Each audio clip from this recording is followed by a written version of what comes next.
Bonsoir à tous. Je suis Marilyn Chaumont, rédactrice en chef de la revue Ombre et Lumière.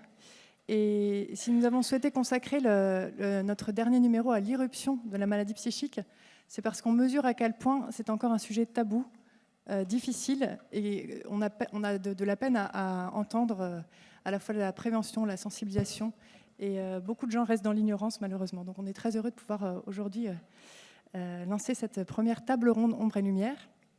Voilà. Et parce que pour nous, journalistes qui voulons être vraiment au plus près du réel sans le déformer, nous avions à cœur de prolonger ce dossier d'une manière vivante en donnant la parole à 4 intervenants. Donc je les remercie vraiment et je vais vous les présenter brièvement avant de leur donner la parole. Ce soir, nous avons avec nous, tout d'abord, je vais commencer par la plus jeune, Ludivine Forgereau, voilà, qui est encore étudiante, qui est concernée par plusieurs troubles psychiques, qui est en rétablissement et qui vraiment travaille ardemment à déstigmatiser la maladie psychique. Merci vraiment d'être là, Ludivine. Et elle est aujourd'hui étudiante en paire et danse. Voilà, elle se forme à la paire et danse après avoir vécu toute cette expérience qu'elle va nous partager. Nous avons aussi avec nous Caroline Valentini, qui nous arrive de Belgique. Nous la remercions vraiment d'être venue jusqu'ici. Qui a écrit un très beau livre magistral qui s'intitule « Voyage au bord du vide ». Voilà, Caroline, après avoir traversé une longue période de dépression et d'anorexie mentale, va aussi nous montrer tout ce qu'elle a tiré de cette traversée. Nous avons aussi la joie d'accueillir Mathieu Bellassène, qui est psychiatre, qui a écrit aussi des livres avec à la fois toute son expérience professionnelle, mais aussi tout son cœur, on peut dire, toutes ses entrailles. C'est un psychiatre très engagé et qui a travaillé 15 ans à l'hôpital public et qui aujourd'hui est aussi au plus près de la souffrance étudiante, puisque Mathieu Bellassène travaille dans un centre on peut... BAPU. Voilà, c'est ça. Un bureau d'aide psychologique universitaire, voilà, donc, qui reçoit beaucoup de nombreux étudiants. Et nous avons Philippe Marc, qui est infirmier addictologue, qui nous accueille ici chez lui, puisque il est responsable de l'espace santé de l'ICP, et qui va pouvoir aussi nous dire au plus près les raisons qui poussent de nombreux jeunes en souffrance à venir le trouver, et quel accompagnement peut être proposé. Pour commencer, je me tourne vers Ludivine Forgereau. Est-ce que vous pouvez nous raconter un peu déjà l'expérience que vous avez vécue et les premiers symptômes qui sont apparus très tôt de vos troubles psychiques? Et aujourd'hui, vous estimez en rétablissement, donc nous dire un petit peu aussi les différentes étapes qui ont ponctué cet itinéraire. Merci beaucoup. Mes premiers symptômes, en fait, sont apparus tellement tôt que j'en ai pas tellement conscience. Dès l'âge de 3-4 ans, en fait, j'avais des troubles qui étaient particulièrement marqués. Déjà que les questions de santé mentale de manière générale et des troubles psychiques en particulier ne sont pas connus pour ce qui est de la population générale, ça l'est encore moins pour ce qui est des enfants et surtout des petits-enfants. Le fait que des petits-enfants puissent vivre des dépressions infantiles qui sont des dépressions réelles, c'est quelque chose à laquelle vraiment très peu de gens pensent, et donc je suis totalement passée entre les mailles du filet. Personne ne l'a repéré parce que la dépression de l'enfant ne ressemble pas à la dépression de l'adulte. J'ai fini par atterrir en pédopsychiatrie à l'âge de 9 ans parce que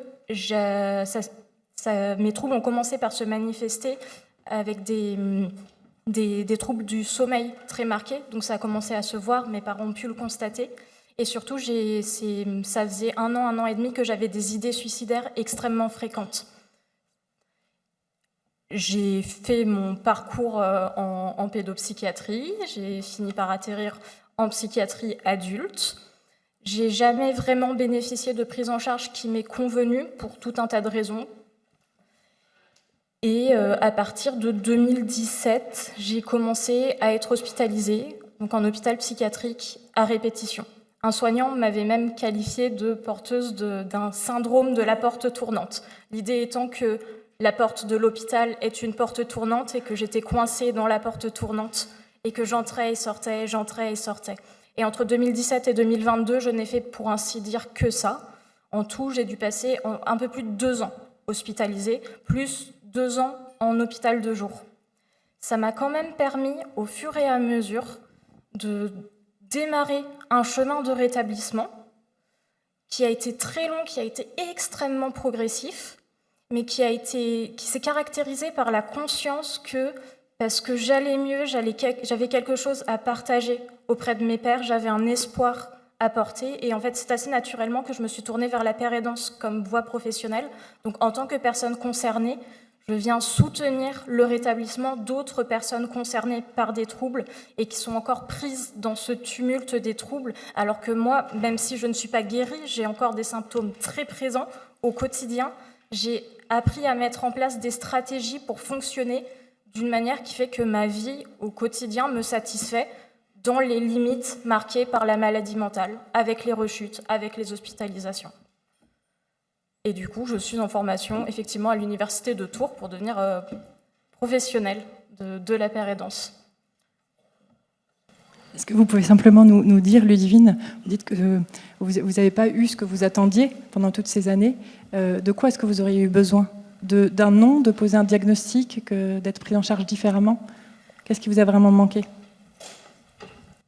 Je pense que ce qui m'a énormément manqué, c'est le fait de ne pas avoir de réel lieu d'écoute. J'étais suivie en pédopsychiatrie, mais je n'étais pas sincèrement écoutée par mes pédopsychiatres. Par ailleurs, j'ignorais tout à fait qu'il existait en matière de psychothérapie différents courants et que, en fonction des troubles et surtout en fonction des personnes, une psychothérapie peut fonctionner pour quelqu'un et pas du tout sur l'autre. Mais je ne savais pas que cette diversité de psychothérapie existait. Et moi, les seules psychothérapies qu'on m'a proposées et dans lesquelles je me suis retrouvée totalement enfermée, c'était une psychothérapie qui ne me correspondait pas. Et il a fallu que je me documente par moi-même et que j'exige qu'on me donne accès à ce que j'avais envie d'avoir. Et ça, malheureusement, ça a pris du temps et ça a pris de l'énergie. Avant de passer la parole à Caroline Valentini, je voulais savoir si vous aviez pu quand même mettre un nom sur vos troubles et si ça vous avait aidé ou non. Alors, j'ai effectivement plusieurs diagnostics. La question du diagnostic est un sujet très très compliqué. Oui, on y reviendra. La plupart des troubles qu'on m'a diagnostiqués sont sous des formes dites atypiques ou non spécifiées. Je souffre de dépression de manière récurrente, mais qui se manifeste sous une forme qui est dite atypique, ce qui n'a d'ailleurs pas facilité ma prise en charge, parce qu'on identifie encore moins les personnes qui sont porteuses de formes atypiques de troubles psychiques. J'ai aussi des troubles du comportement alimentaire. Je souffre d'un état de stress post-traumatique complexe, d'un état de stress post-traumatique simple. J'ai un trouble neurodéveloppemental, j'ai une multitude de choses qui font une espèce de tambouille. Tout à l'heure, on reviendra aussi sur les moyens que vous avez mis en place pour retrouver une certaine forme d'équilibre. Et je voulais me tourner vers Caroline Valentini. Voilà, vous aussi, vous avez traversé une période difficile qui est un petit peu plus antérieure, de dépression, qui s'est ensuite incarnée par une anorexie mentale. Et est-ce que vous pouvez aussi nous dire quel a été un petit peu votre parcours, mais aussi quelles ont été les ressources qui vous ont permis d'avancer et de témoigner aujourd'hui avec espoir, pour montrer qu'il n'y a pas de fatalité? Moi, je suis très émue d'être ici. En fait, ça me paraît très lointain ce que j'ai traversé moi. C'était il y a une vingtaine d'années. Et du coup, quand OCH m'a demandé de venir parler d'un livre que j'ai écrit qui a été publié en 2009, réédité en 2015, j'ai dû réfléchir un petit peu parce que c'est pas seulement dans le temps que ça me paraît loin, c'est dans ce qu'était ma vie à l'époque et ce qu'elle est aujourd'hui, dans la distance entre ma vie actuelle et ce que j'ai traversé à l'époque. Je me disais, j'avais pas peur d'en parler parce que je l'ai fait beaucoup il y a longtemps, mais je me disais, est-ce que je parviendrai toujours à être dans la justesse par rapport à ces années-là? Et puis, il m'a pas fallu réfléchir très longtemps parce que je me suis replongée un peu dans des notes d'il y a 10 ans et je me suis rendu compte à quel point ces années difficiles pourtant me tenaient toujours à cœur aujourd'hui et ont été vraiment fondatrices de choix qui aujourd'hui font que j'aime la vie que je mène et que sans doute sans ces années-là, j'aurais sans doute fait d'autres choix, mais qu'il y a plein de conséquences qui viennent de ces moments-là. Et puis, je pense que peut-être quand on est confronté à la maladie mentale, on est acculé à aller à la recherche de soi d'une manière approfondie. On n'a pas le choix parce que c'est ça ou s'éteindre. Et je pense que ces années m'ont sans doute permis quelque part d'être peut-être plus moi-même que ce que je n'aurais été si je ne l'avais pas traversé.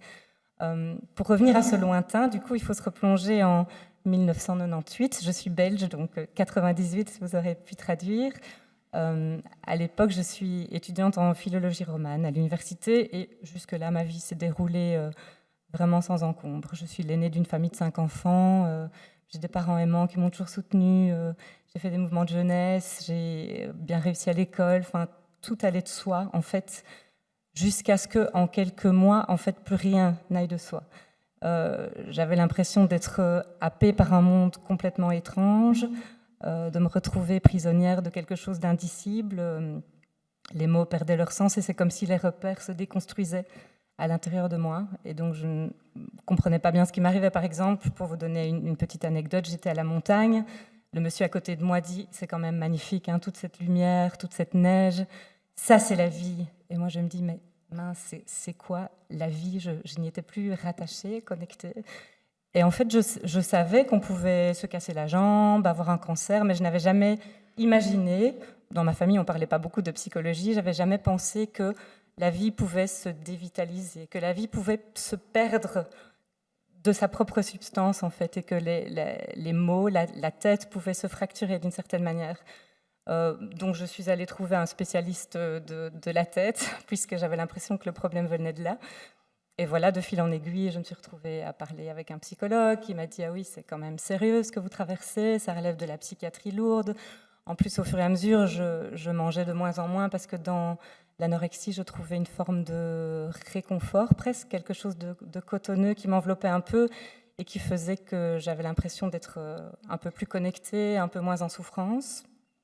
Au fur et à mesure, j'étais tellement envahie de pensées qui ne m'appartenaient pas. J'ai l'impression que j'étais plus capable d'assister aux cours, etc. Et donc, je me suis, comme Ludivine, retrouvée aussi en psychiatrie à un moment donné pour tenter de faire sens de ce qui m'arrivait, de comprendre, de me soigner. Voilà, je n'ai pas trouvé non plus en psychiatrie énormément de réponses. Je pense que les choses ont évolué en partie, mais à l'époque, je n'ai pas non plus reçu beaucoup d'écoute. On était beaucoup livrés à nous-mêmes et les choses ne faisaient que s'emballer, que s'aggraver. Et donc, à un moment donné, c'était vraiment devenu très, très difficile. J'étais juste avec des médicaments, avec des idées suicidaires, avec pas du tout l'envie de rester comme ça, en tout cas sur Terre. Et lors d'une permission de sortie, parce que de temps en temps, je pouvais sortir de l'hôpital, aller un peu me promener, ici à Bruxelles d'ailleurs. À ce moment-là, j'étais dans un hôpital à Bruxelles, pas à Paris. Et j'ai trouvé un livre qui s'intitulait « Le langage secret des troubles alimentaires ». Et ce mot « langage secret » m'a beaucoup happée, enfin, m'a beaucoup parlé. Donc je suis allée l'acheter et je l'ai dévoré littéralement en rentrant. J'y ai trouvé un vocabulaire qui n'était pas pathologisant, qui parlait de sensibilité, qui parlait de quête existentielle, qui parlait de ressources, qui parlait de choses qui venaient me rejoindre, qui parlait de nuit aussi, de nuit mentale, mais aussi de rémission. Voilà, des choses qui m'ont beaucoup touchée. Et c'était en fait un livre écrit par une dame canadienne qui avait un centre au Canada, qui travaillait de manière tout à fait différente de ce que j'avais connu jusque-là. Et donc, on s'est mis en contact avec ce centre, j'en ai parlé à mes parents. Et un soir, la dame a appelé pour dire qu'il y avait éventuellement une place pour moi. Donc, je suis partie au bout du monde, tenter de trouver d'autres réponses. Et là, j'ai été accueillie dans un lieu qui était tout à fait démédicalisé. Donc, on ne parlait pas de diagnostic, il n'y avait pas de choses pathologisantes. Quand je suis arrivée, je me rappelle, il y avait un piano dans la maison. Ce n'était pas du tout une clinique. Il y avait... on faisait de l'art, ça dans les hôpitaux aussi, mais il y avait une artiste peintre qui donnait des cours. Il y avait des statues dans le hall avec des dauphins qui emmenaient les petits dauphins vers la surface pour respirer. Enfin, voilà, il y avait l'océan qui a beaucoup contribué à me soigner aussi, l'océan Pacifique.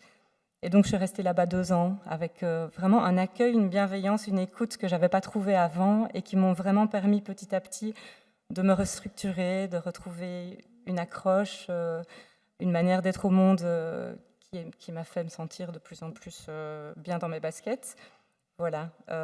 Blandine parlait tout à l'heure de l'hospitalité qui manque. Je crois que dans la maladie, on est en rupture avec soi et on est dans un manque d'hospitalité envers soi-même, mais du coup, on ne la ressent plus non plus de la part des autres.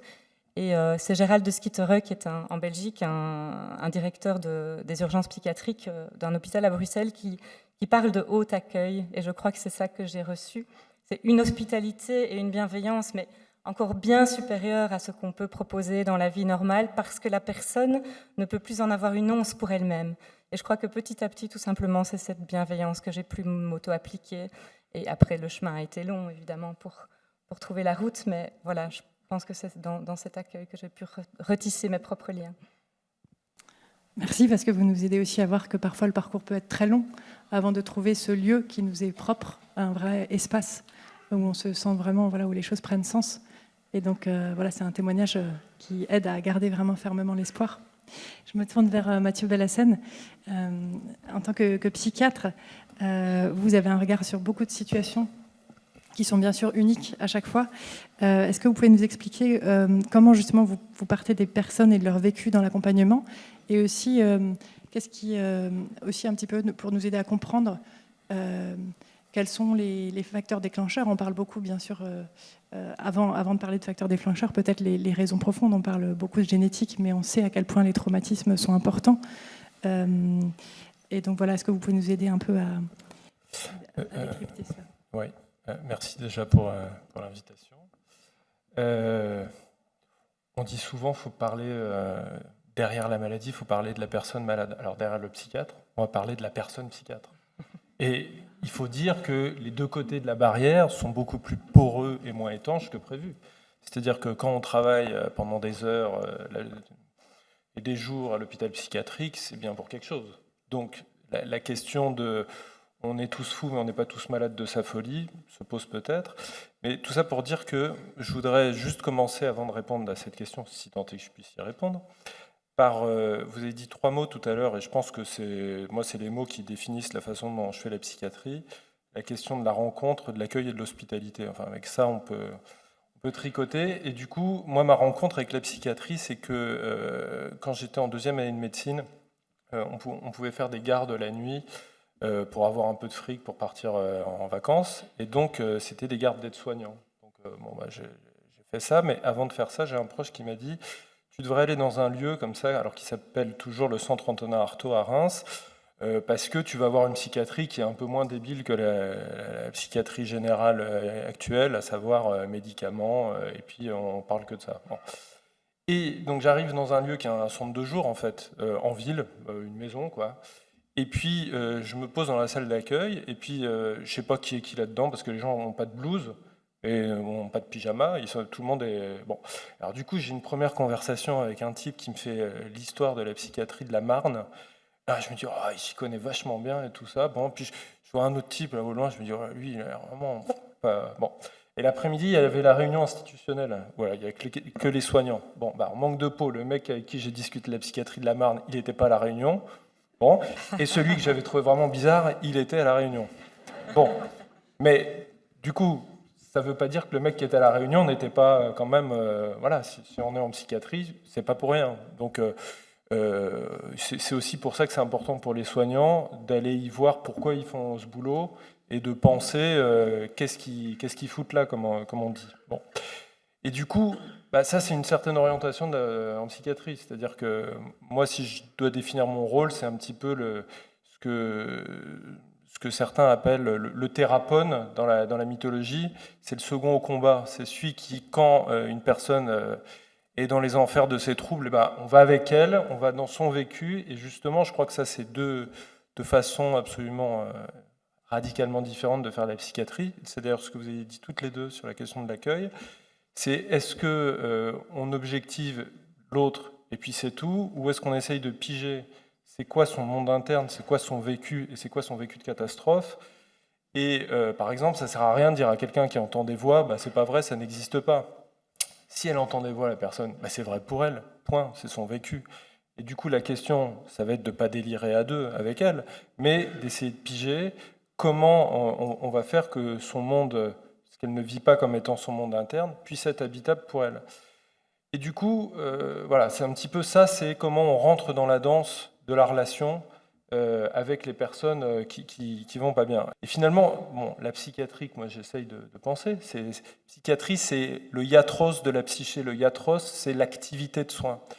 Alors moi, j'y tiens à ça parce que, vous voyez, je suis contre le terme de santé mentale. Mais alors de manière radicale, je vais vous dire pourquoi. Parce que la santé mentale, bon, d'abord, c'est maintenant dans les rapports de l'Union européenne, avoir une population en bonne santé mentale, c'est pour remplir les objectifs stratégiques de l'Union européenne. Donc, alors en fait, la santé mentale, ça sert plus à l'économie qu'à soigner les gens. Bon, ça a été assez documenté.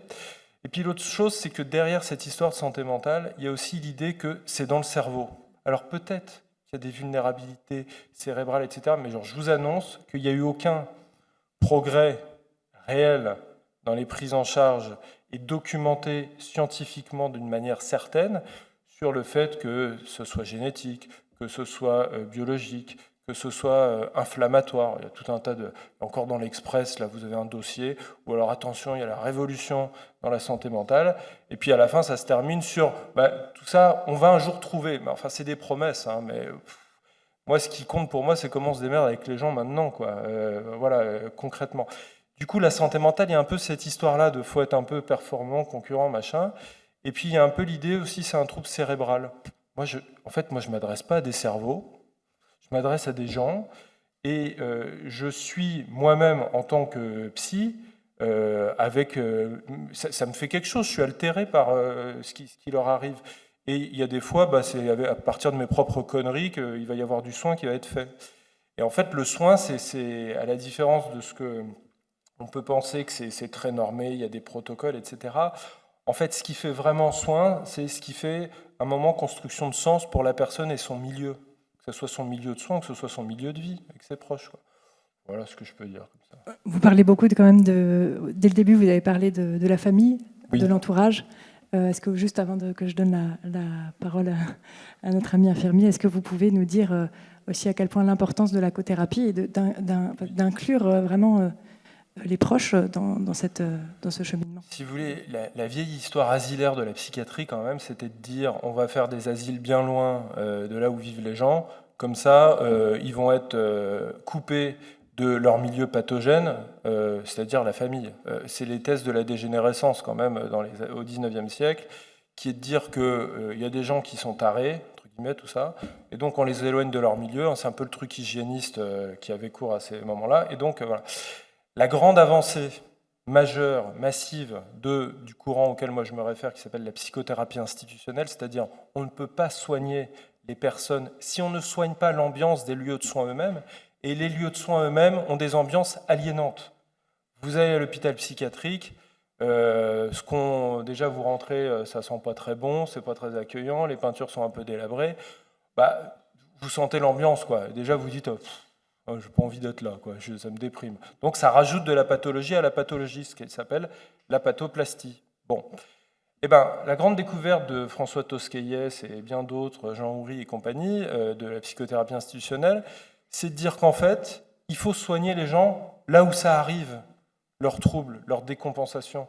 Parce que ça dit autant des choses de la personne que de son milieu. Par exemple, l'importance qu'a eu la psychiatrie de guerre, ça a été énorme, parce que c'est pas la même chose de soigner un soldat sur le champ de bataille que de le soigner à l'arrière à 30 km de là. Parce qu'à 30 km de là, il n'y a plus ses copains, il n'y a plus le bruit des bombes qui tombent, et il n'y a plus finalement ce qui fait le trauma, et il y a en plus quelque chose d'autre, qui est que les gens qui ne vivent pas dans le milieu où ça se passe, eh ben, comme ils n'ont pas d'idée, ils disent oh, c'est pas si grave que ça, et puis la guerre c'est mal, ou alors...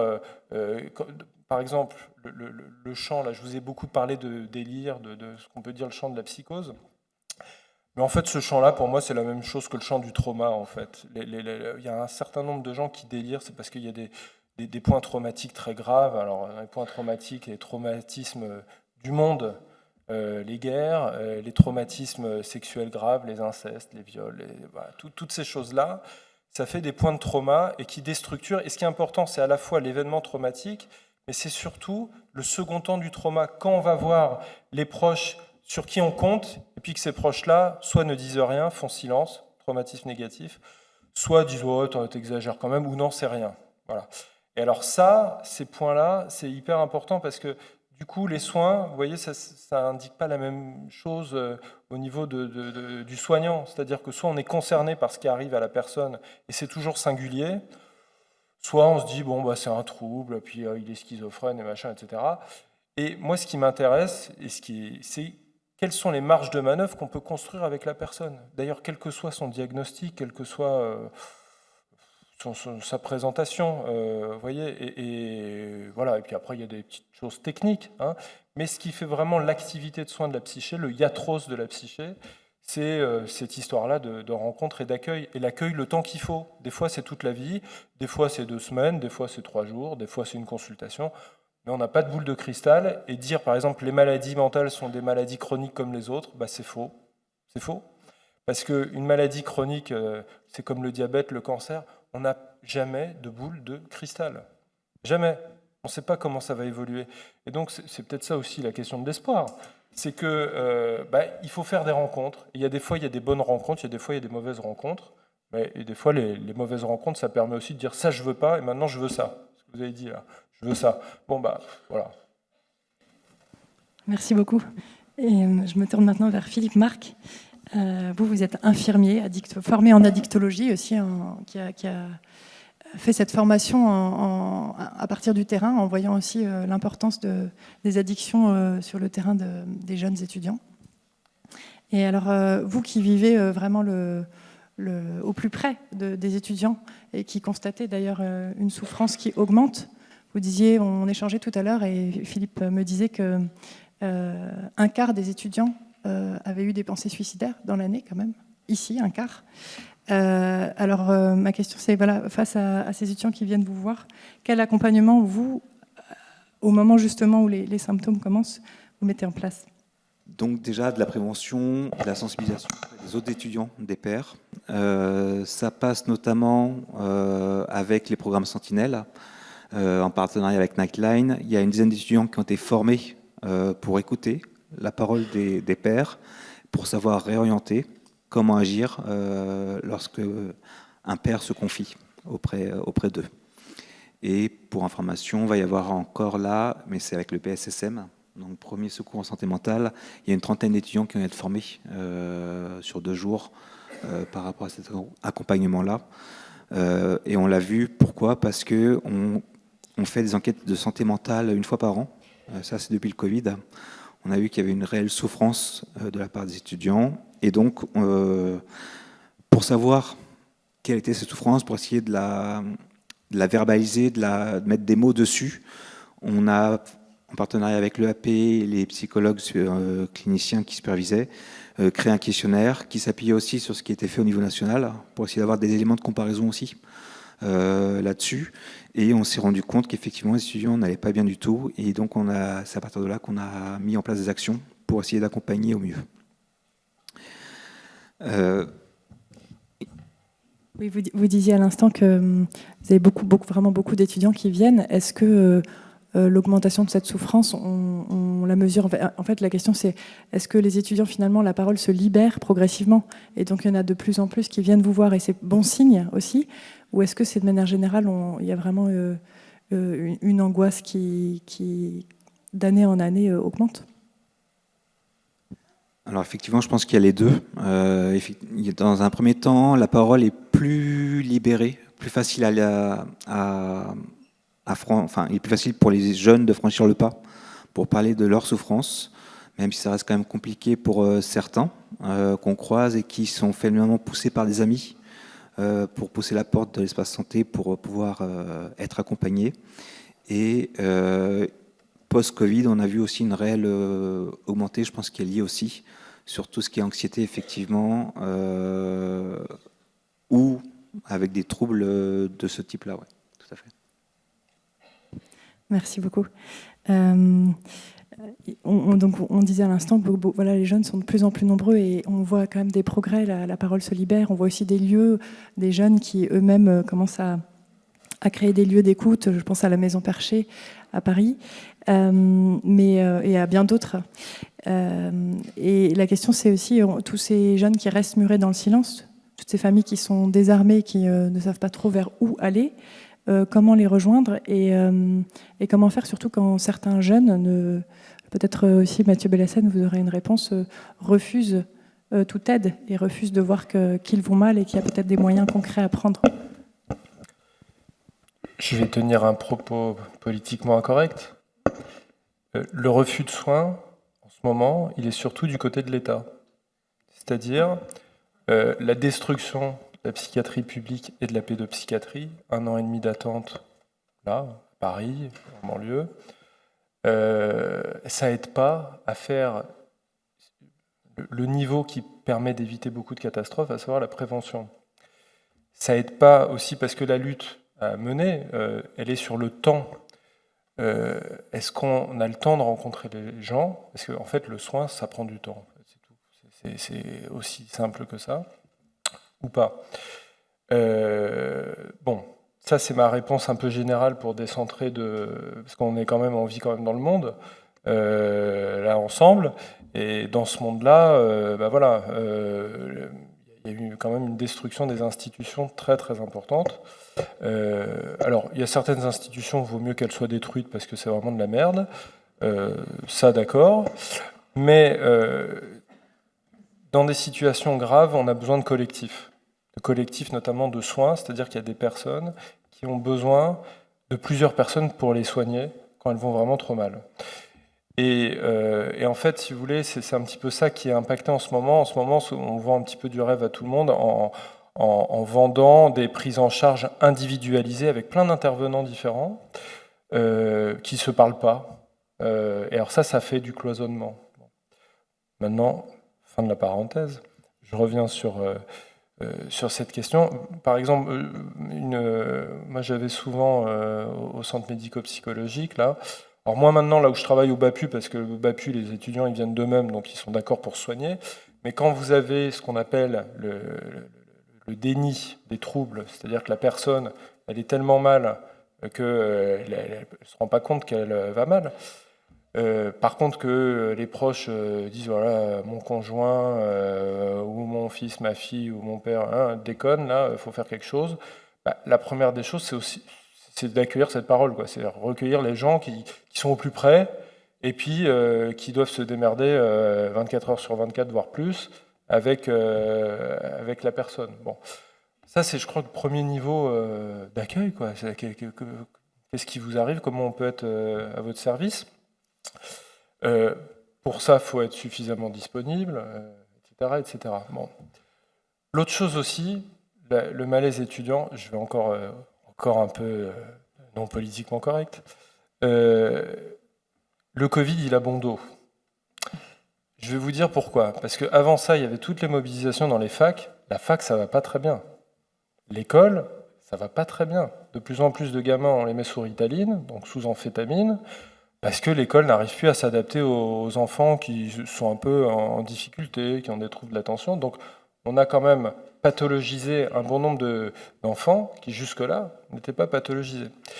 Et puis, il y a un autre phénomène, moi que j'entends au BAPU quand même beaucoup, là, avec mes étudiants, c'est quand même, on peut se raconter ce qu'on veut, mais le fait qu'ils ne choisissent pas leur destinée en termes de désir de travail pour plus tard, avec ces purées d'algorithmes, il faut que je sois poli, il y a eu APB avant le Covid, après il y a eu Parcoursup, et ben ça crée, alors c'était en même temps que le Covid, on peut dire, mais ça crée aussi une souffrance, quoi. C'est-à-dire que quand vous êtes dans une filière avec des trucs que vous ne voulez pas faire comme boulot, bon, ça aide pas. Bon, tout ça pour dire que le contexte aussi sociétal, il produit un certain nombre de pathologies. Alors moi, je veux bien qu'on mette tout sur le dos des gens qui vont pas bien, mais il faudrait être aussi un petit peu raisonnable et dire qu'il y a un certain nombre de pathologies qu'on crée ou qu'on surproduit. Bon. Après, je crois qu'il y a quelque chose qui est hyper important dans le domaine des... Quand quelqu'un va pas bien, c'est aussi ce que vous avez raconté là par rapport à la pérédance, etc. C'est pas la même chose de parler à un professionnel. Par exemple, quand vous allez voir un psychiatre, la plupart du temps, les gens ils se disent oh là là, il va dire que je suis fou. Il est plus fou que moi le psychiatre. En général, c'est vrai. D'ailleurs, bon bref, il va me juger tout ça, donc on dit pas grand chose. Par contre, par exemple à l'hôpital psychiatrique, il y a les gens, ils se soignent souvent en parlant entre eux. Hein. Ils évitent un peu les soignants toxiques et pervers, il y en a plein, des sadiques, les conneries des psychiatres, voilà, bon. Et puis en fait, ils se soignent entre eux, dans le sens où... Vous défendez pas beaucoup votre profession? Non, je la défends pas beaucoup, parce que... Pourtant, vous êtes un maillon nécessaire. Oui, mais ce que je veux dire, c'est que si on regarde les choses telles qu'elles sont actuellement, franchement, il n'y a pas beaucoup d'accueil et d'hospitalité. Et je pense que la psychiatrie, les psys auraient à gagner, et les psys dans les institutions, notamment les institutions publiques. On ne va pas bien dans le public, et là je parle des soignants, du fait de tout un tas de contextes, de réformes, etc., mais aussi du fait qu'on abandonne, on a une sorte de nihilisme thérapeutique. On ne croit plus dans le fait que, par exemple, la parole, ça soigne. C'est con, hein? Si vous vous adressez de manière pas trop méchante à quelqu'un, c'est mieux que si vous le prenez de haut. Alors, je vous renvoie au témoignage d'une personne qui a été psychiatrisée, qui s'appelle 13. Elle a écrit le livre qui s'appelle Charge. Voilà, là vous avez, dans ce bouquin, toutes les conneries du corps psychiatrique. Bon. Pourquoi je dis les choses négatives? Parce que bien sûr, il existe des choses positives, mais les choses positives, on les entend tout le temps à la télé, vantées, etc.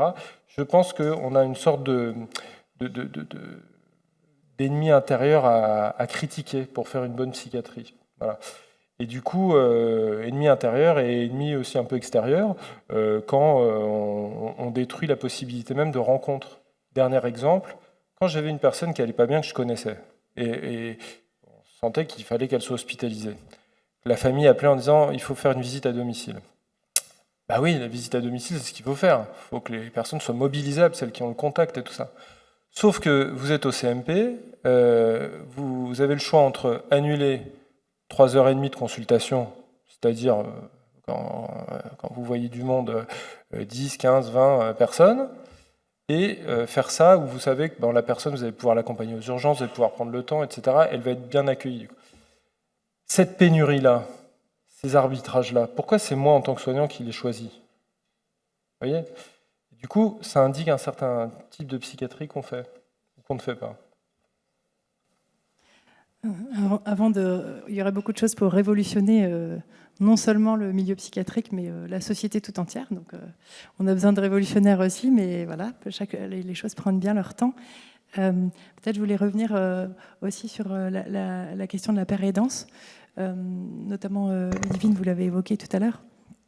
Voilà, comment est-ce que ces espaces créés peuvent justement, dans cette dimension collective, bien sûr, toujours qu'évoquait Mathieu Bellassène, mais être des lieux qui confortent les personnes, les aident aussi à aller vers les bons relais, et justement un petit peu ce que vous disiez tout à l'heure, trouver les lieux ajustés à la singularité de ce que vit la personne.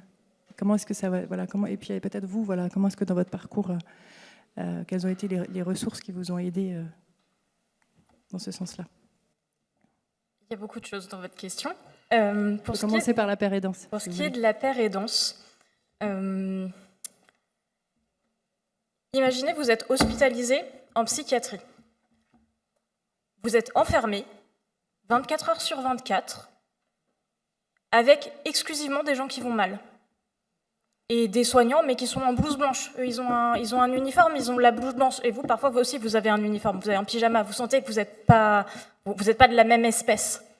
Et tous les gens qui sont de votre espèce, ils vont mal. Forcément, on peut pas avoir d'espoir. Moi, mes soignants, ils me disaient tout le temps, mais ça va aller mieux, mais ça va aller mieux. Mais oui, mais en fait, je te paye pour me dire ça. Comment veux-tu que je te croie? Un père aidant, ça fonctionne en miroir.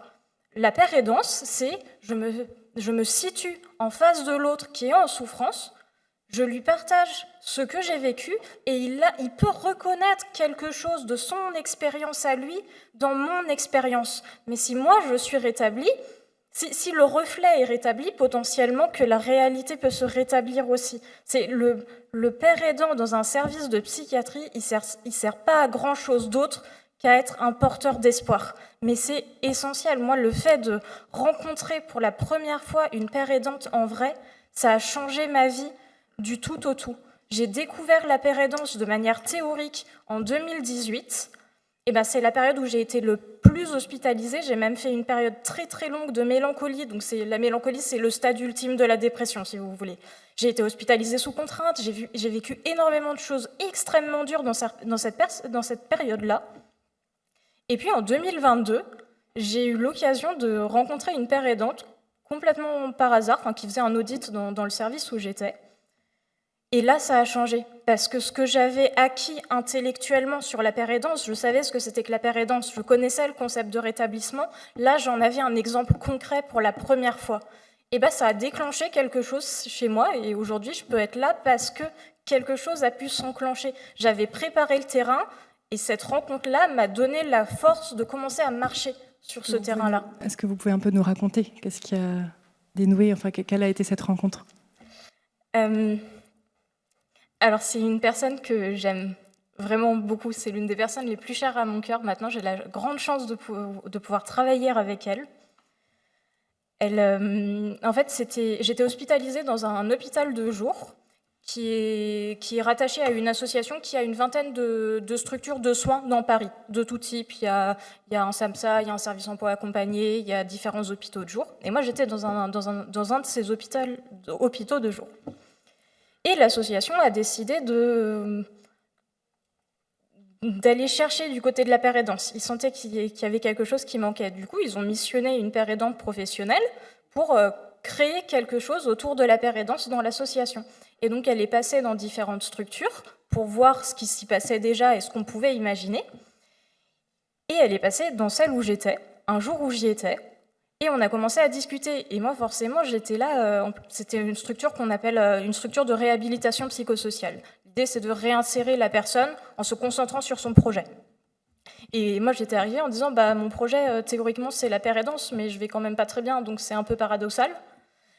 Et j'en ai parlé avec cette personne parce que c'était la première fois que je rencontrais une père aidante en chair et en os. J'avais déjà discuté sur Internet, mais c'était pas la même chose que d'en discuter avec une personne que je pouvais toucher.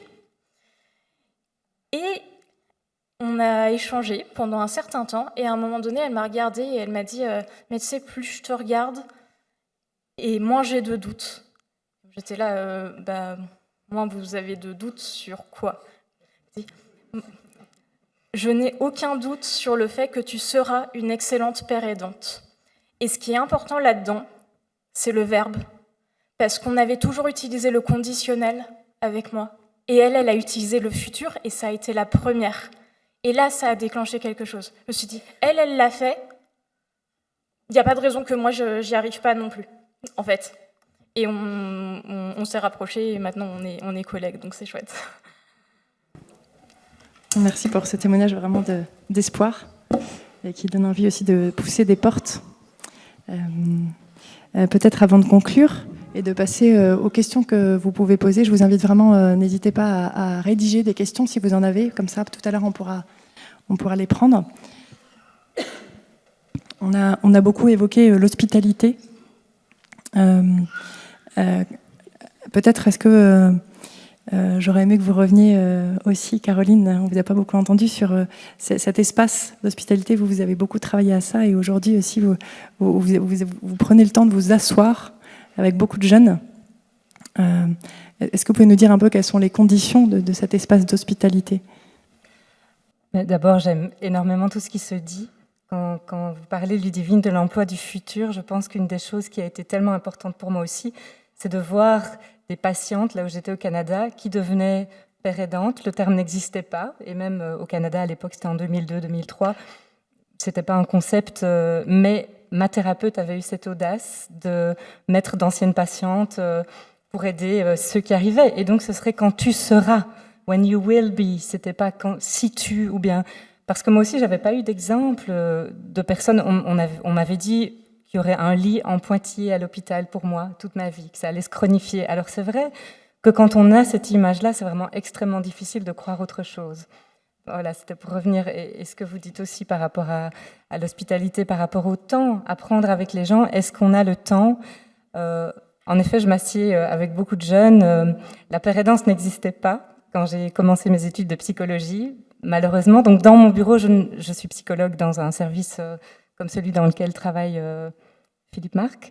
Mais je ne me considère pas comme leur psychologue. Je me dis, j'ai la chance d'accueillir des jeunes qui sont en questionnement, qui se cherchent comme moi à leur âge, en fait, parce qu'ils ont l'âge que j'avais quand moi j'ai commencé à me perdre.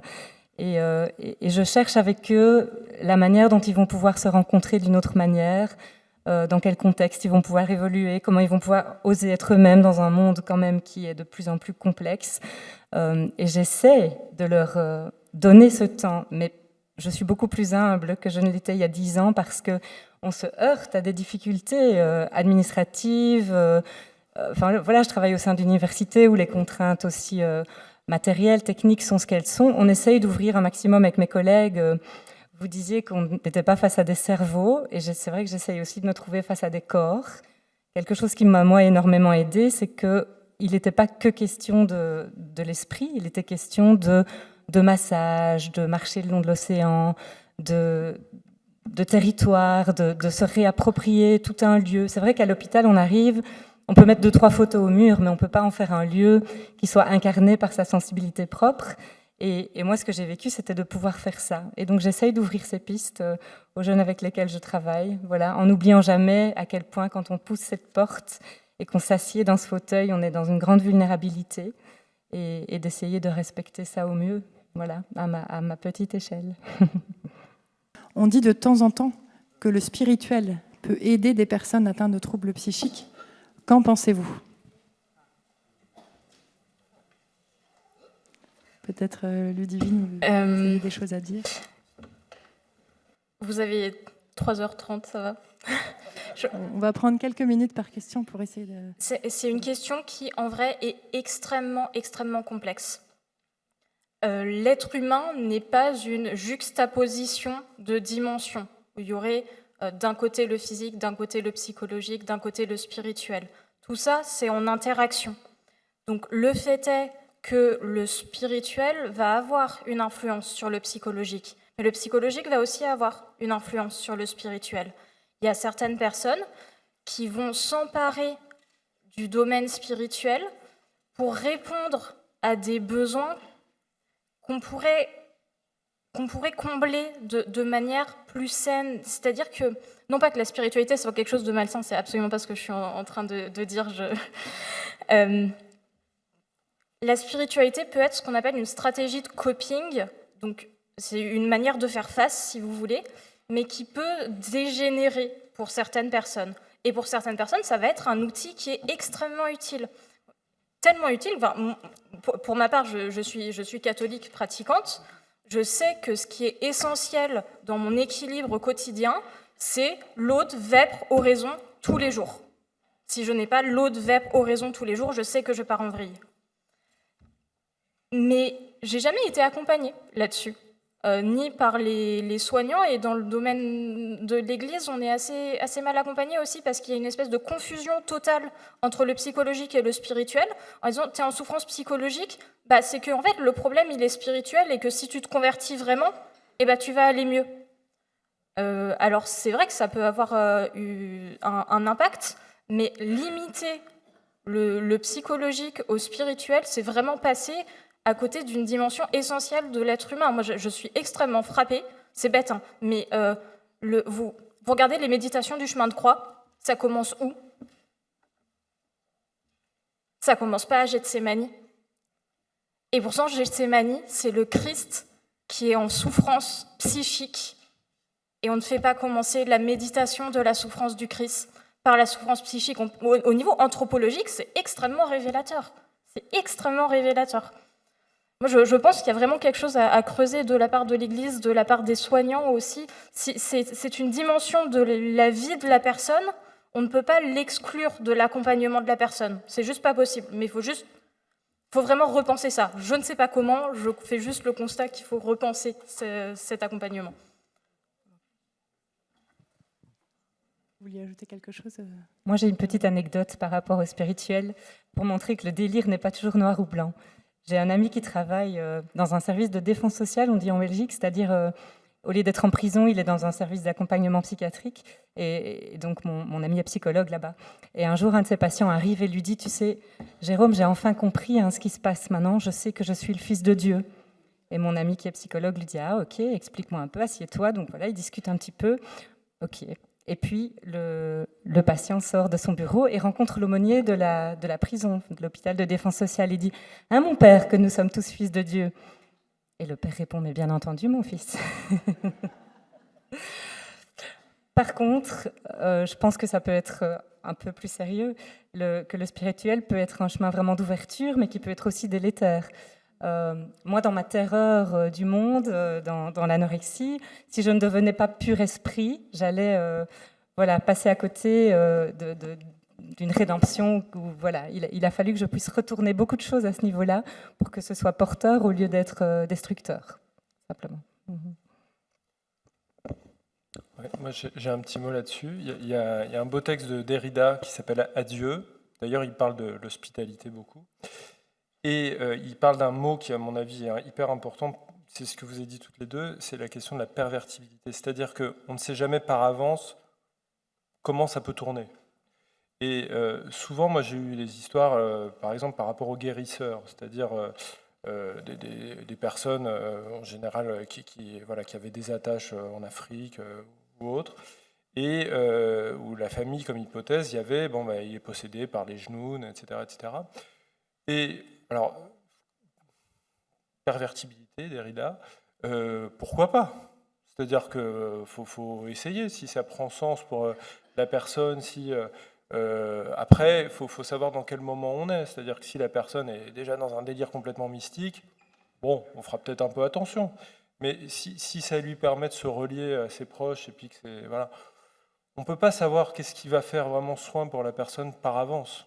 C'est ça qui compte. Donc, ça peut être ça, mais c'est comme les médicaments. Il y a des fois, un médicament, ça peut être toxique, ou ça peut être curatif, ça dépend. Donc, voilà, faut être assez humble par rapport à ça. Et